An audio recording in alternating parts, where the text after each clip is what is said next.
It was so rude that he's like, wait, you're scared? Yeah, she's scared! You tried to kill her with a monster! Mahalo and welcome back to You and Idol Precure, episode 6.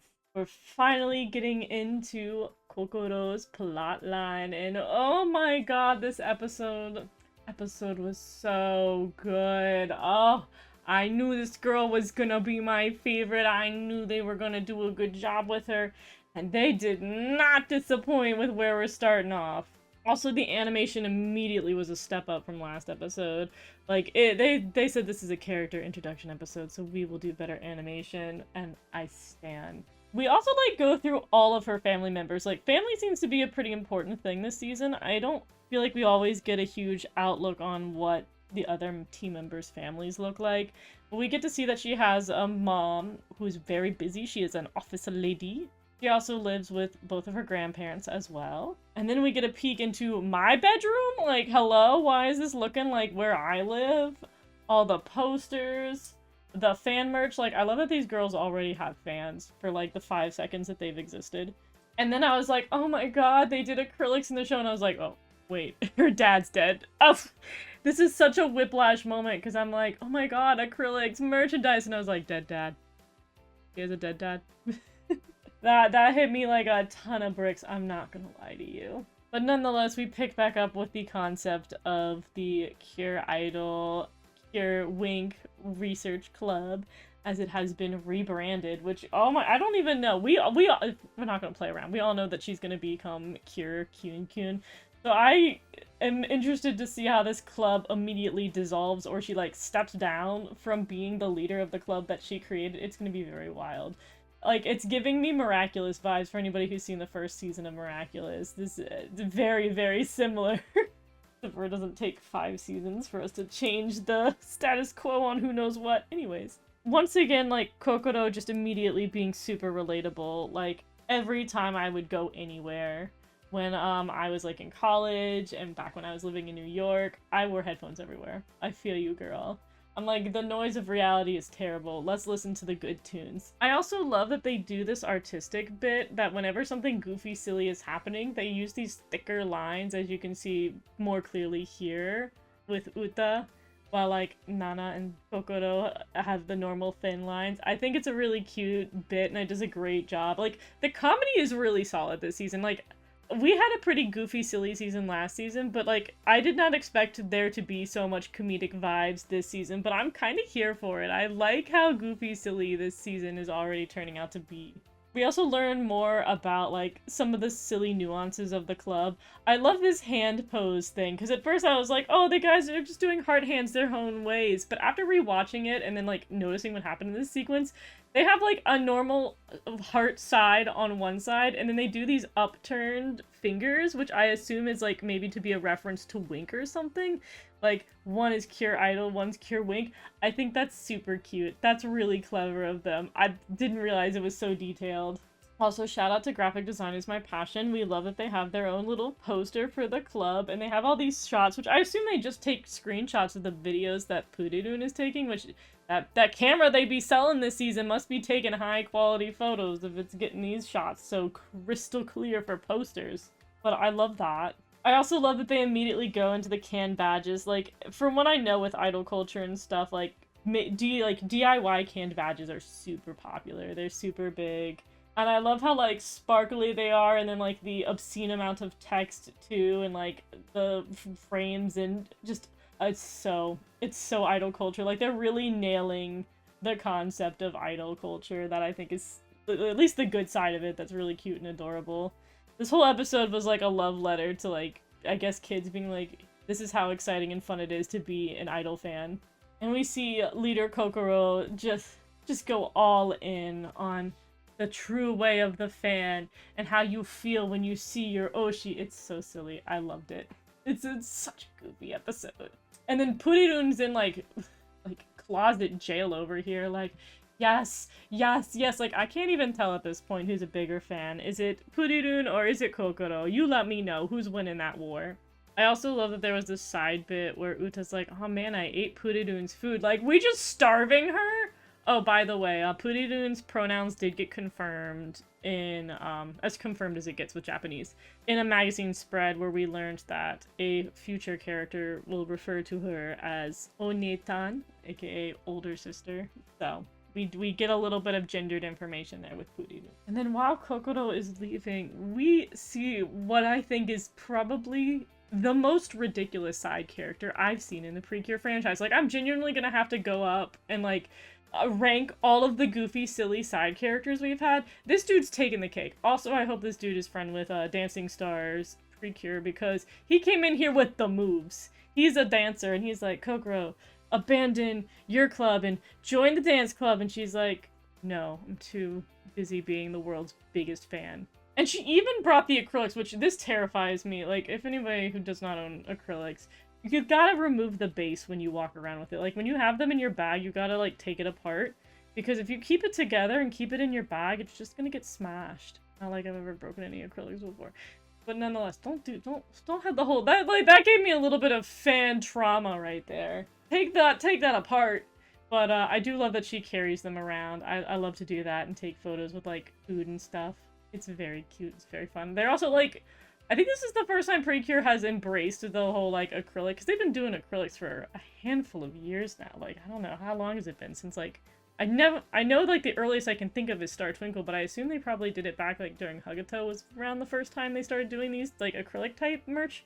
It's interesting it's not until now that we've actually seen it in an episode. Nonetheless, seeing her reject the club is interesting, because I don't know if we're getting the full story on why she's saying no. I feel like we're gonna get, like, we get these little hints and subtle conflicts of, like, sad TM stuff maybe going on, something with her dad. I don't know if they're gonna pull one of those like, moments where it's like, no, dancing killed my father kind of moment. I don't know if we're gonna go there, but we're getting hints of something going on here, besides her just being a mega fan. I also love that they have, like, so these are kind of a thing. They do have, like, these stores where they just have a huge selection of, like, merchandise. Usually it's more broad than just idols. Like, this is literally called Idol Store. But they genuinely do have these, and each section, like, is sectioned off based on, like, what group or genre, and I think it's super cool. I wish we had them in America. But she did the same thing I did when I went around one of these shops, being like, oh, I wish my favorite series had merch, and there was, like, a little, I don't even know what it was, like a clear card. It was really itty-bitty. I was like, man, I can't wait until this series pops off. And that would be the Green Yuri, and it finally got an anime, but I'm getting off track.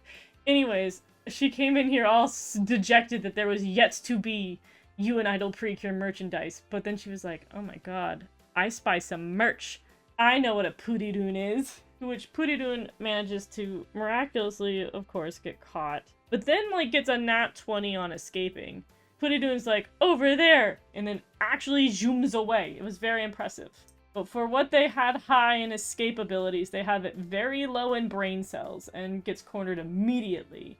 And then has to go into negotiation tactics with Kokoro on whether or not he can meet the You and Idol group. To which Purirun manages to convince the girls to say yes, and we have the fateful meeting. And this whole interaction goes pretty much as it should. Kokoro is super excited, the girls are being super encouraging. We get the, like, fan backstory where she's like, I found these random videos on the internet, shout out to Purirun going viral.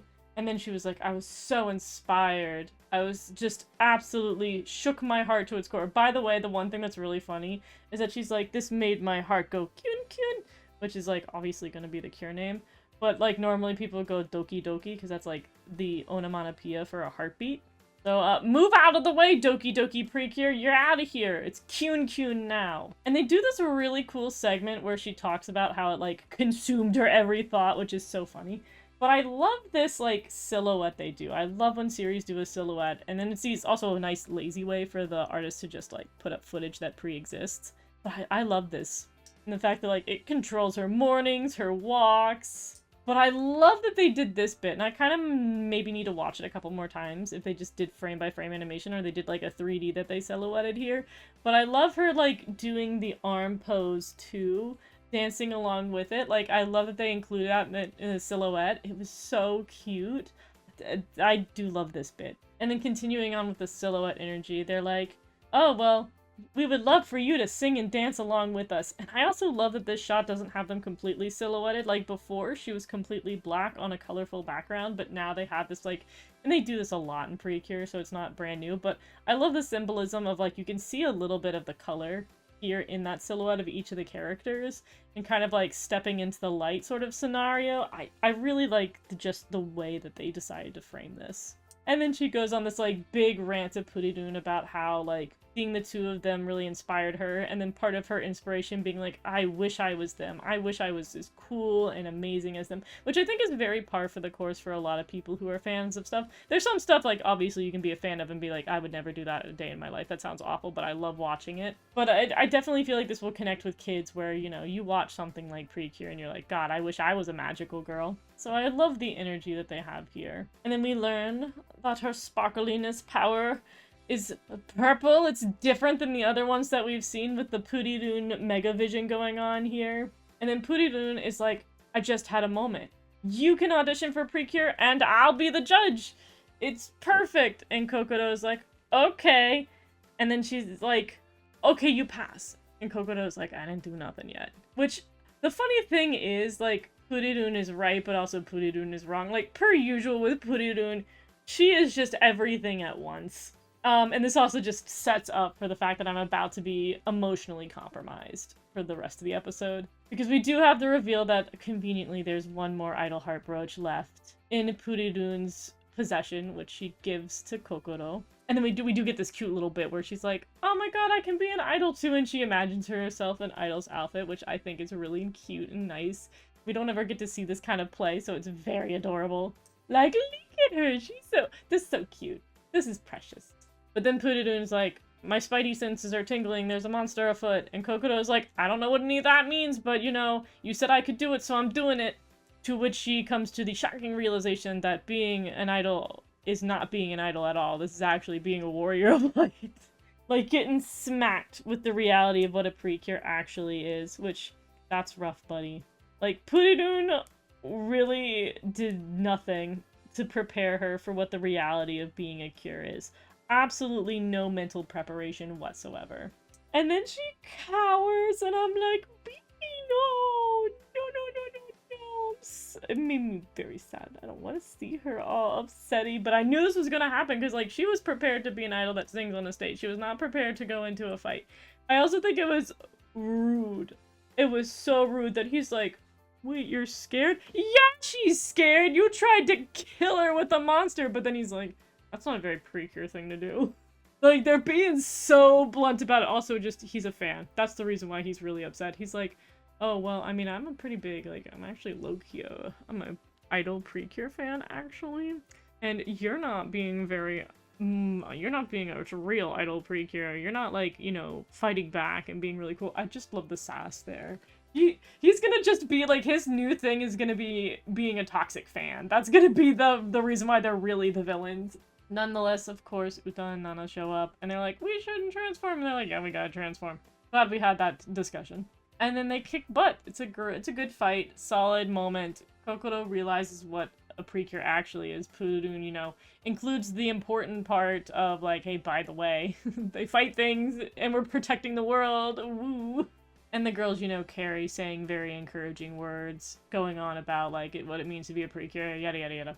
And then we have another really, like, on the nose but also perfect moment where during the finisher attack, Kokoro realizes, like, oh, this is not just an idol performance, it's more than that.